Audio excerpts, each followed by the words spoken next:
গ্রামের এক বৃদ্ধ লোক বাজার থেকে সস্তা দামে একটা ফুল প্যান্ট কিনে আনছে।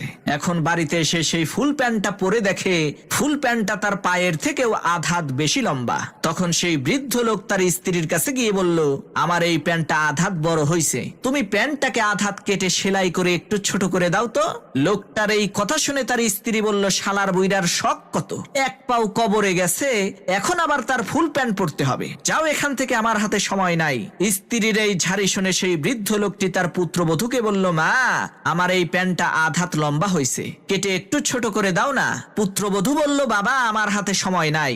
এরপর সেই লোকটি তার নিজের মেয়েকে বলল, মারে, আমার এই প্যান্টটা আধ হাত লম্বা হয়েছে, কেটে একটু ছোট করে দাস না। তার নিজের মেয়েও বলল, বাবা, আমার হাতে সময় নাই। তখন সেই বৃদ্ধ লোকটা মন খারাপ করে বাড়ি থেকে চলে গেল।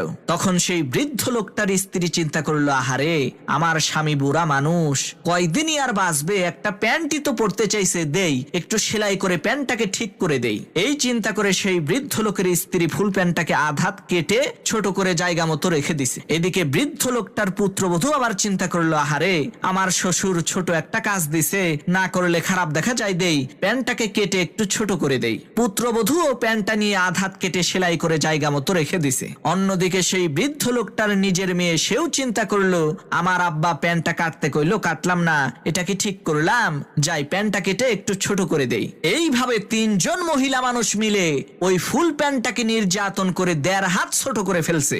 এমন সময় সেই বৃদ্ধ লোকটা বাড়িতে এসে তার ফুল প্যান্টটাকে দেখে তো অবাক, আরে সর্বনাশ, আমার ফুল প্যান্টটার হাফ প্যান্ট বানাইছে কে?